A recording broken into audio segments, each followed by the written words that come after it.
Olá, que bom que você escolheu mais uma vez esse vídeo para assistir. Se você é novo aqui, a gente tem esse momento para compartilhar as ideias da lição da Igreja 27º Dia. Mas se você não é novo, você já tem nos acompanhado, então ficamos felizes com o seu retorno.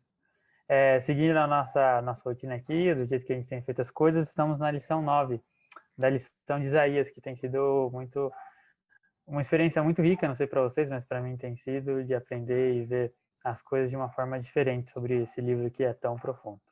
Bom, a lição de número 9, ela tem como título Servir e Salvar.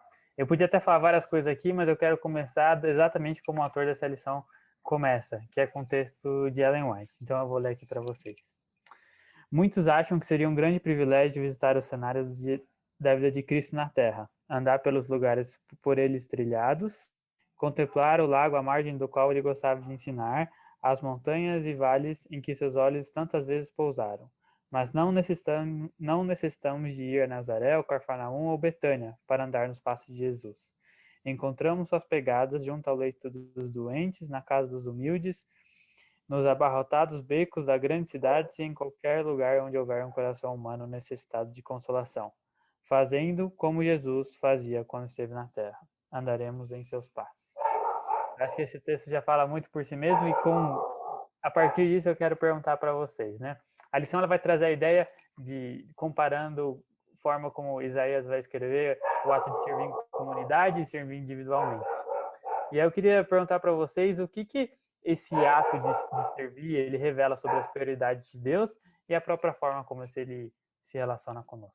Uma coisa que eu penso, assim, a forma como Deus age com a gente, é simplesmente o fato dele se preocupar com a gente em todos os momentos, né? Então, o desejo que ele tem de que a gente se relacione com ele todos os dias. E eu acho que o maior exemplo disso tudo foi a morte de Cristo na cruz, né? Em que a gente pode ver que o rei, ele se fez um ser humano, né? Então, ele se rebaixou da glória e veio aqui, se tornou um servo também aqui na Terra. Então, eu acho que isso é um grande exemplo. Ele serviu a gente para trazer a salvação para a gente. Eu acho que isso é o mais encantador. Sim, eu achei interessante aqui em Isaías 42:1, que diz o seguinte: Eis aqui o meu servo, a quem sustenho, o meu escolhido, em quem a minha alma se compraz. Pus sobre ele o meu espírito, e ele promulgará o direito para os gentios. Então, eu achei interessante porque ao servir o Senhor, né, a gente recebe o Espírito Santo se faz sobre nós. Acho que a parte da questão de como Deus se relaciona conosco, se nós pararmos para pensar nas ações de Deus e Jesus, ele sempre dá um exemplo antes de pedir algo a nós. E o ato de servir está nesse mesmo esquema, porque Jesus veio para servir. E, além disso, é uma maneira de nos ensinar qual que é a nossa posição e qual que deve ser a nossa prioridade dentro das ações que tomamos por aqui. E eu pensei exatamente a mesma coisa que a Cat. É interessante que, assim, hoje em dia parece que você ser servido quer dizer que você está numa posição melhor do que quem está servindo. Mas parece que o servir é uma característica meio intrínseca a Deus, sabe? Todos os gestos de Deus, uma atitude de serviço. Ele mostra que o servir é algo que, como pode dizer, seria um comportamento, uma meta, né, um objetivo, como nós deveríamos viver nossa vida, servindo. É um pouco estranho porque o mundo ele vai exatamente oposto, né, dessa característica divina, digamos assim. Mas quando eu olho para Jesus, você vê que a vida inteira dele é uma vida de serviço. E quando Jesus fala para nós o seguirmos, né, para nós seguirmos os passos deles, basicamente ele está falando para nós sermos servos também. Perfeito, perfeito. Era exatamente esse ponto que eu queria trazer. Como o serviço ele remete a tantas ideias, né? E continuando nesse ponto, até pensando um pouco no que a Vitória falou e o texto que ela leu, eu acho um tanto quanto curioso, não só como curioso, mas super interessante, o fato de que o livro de Isaías e até alguns outros profetas, a lição vai comentar mais sobre Isaías, que os textos usados lá, o que o Isaías próprio escreveu, eles são usados nos evangelhos, pelos autores dos evangelhos, principalmente em Mateus, para dizer ou remeter as ideias de Jesus, né? E o que você acha que a gente pode aprender com isso? Os mesmos textos sendo usados para descrever as falas de Jesus. Então, eu achei muito interessante quando a gente vê que eles falam sobre o cumprimento da profecia dita lá antes, e eu acho isso uma coisa linda demais, né?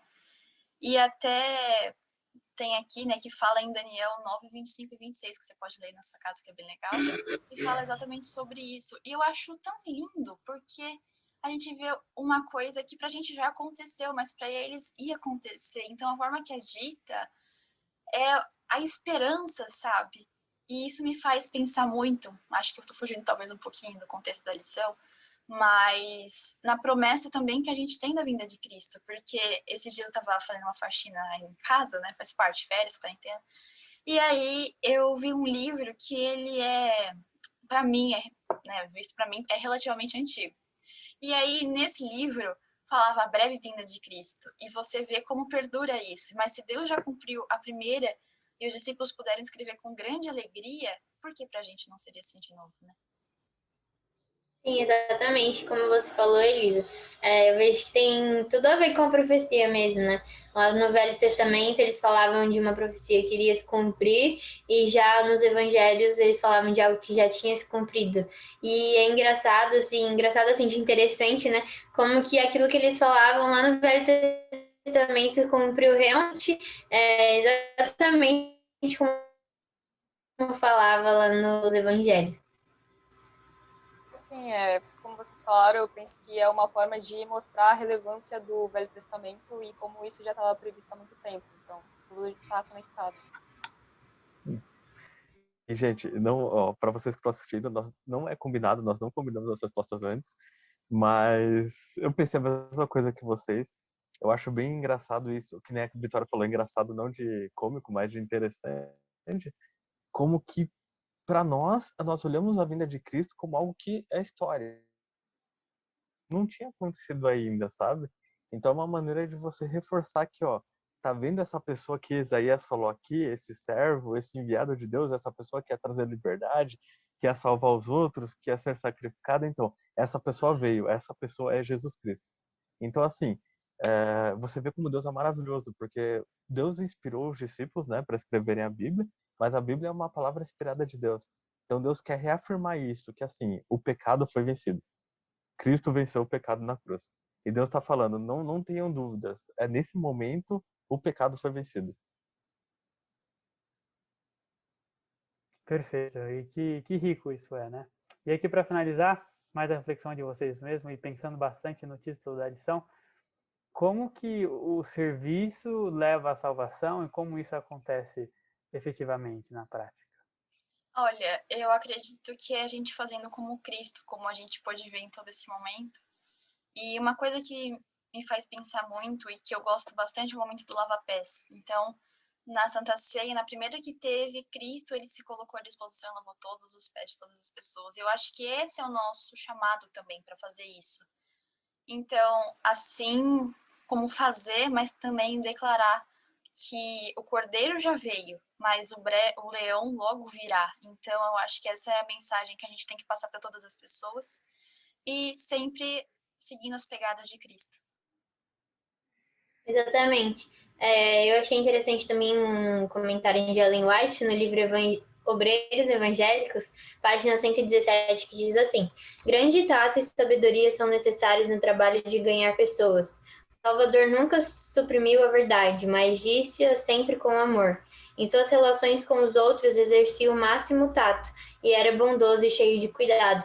Então, é exatamente o que ele disse, né? A gente lidar com as pessoas e com o serviço como Jesus lidou e como ele fez, né? Com amor, mesmo que ele falando, indo lá e aconselhando alguém, tipo, isso não tá certo, ele ia com amor e não como alguém que maltrata ou que chega logo jogando na cara, não. Ele ia, falava e demonstrava amor.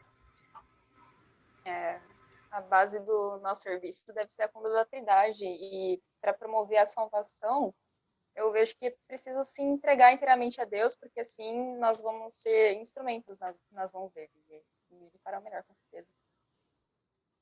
E assim, salvação e serviço andam juntos, uma coisa com a outra. E quando a gente pensa que a salvação é Deus nos trazendo de volta para perto dele, Deus nos restaurando para a vida que ele queria que nós tivéssemos antes do pecado, você começa a entender que o serviço também tem um papel fundamental no nosso dia a dia. Jesus, ele tinha uma vida plena aqui nessa terra. Às vezes a gente se foca muito na parte do sofrimento, né? O momento de angústia que Cristo viveu antes de ser sacrificado. E aquele foi o preço que Cristo pagou por nós. É o sacrifício que nós não podemos recompensar ou pagar de maneira alguma. Mas a vida de Cristo foi uma vida plena, uma vida com Deus o tempo inteiro. Então, assim, não existe recompensa maior, não existe salvação, não existe... Eu acho que essa é a ideia da salvação, Deus. Não existe salvação se você não estiver caminhando com Cristo, caminhando com Deus. E caminhar com Deus é uma vida de serviço. Perfeito. E acredito, e quero passar para vocês também a mensagem de que talvez a revelação de Deus que você acha que está faltando na sua vida, ela seja revelada por meio do serviço. Que bom que você ficou até aqui nesse vídeo e a gente fica muito feliz com a sua presença. Deixa um like, um comentário também, se você achar legal, e a gente se vê na próxima. Valeu!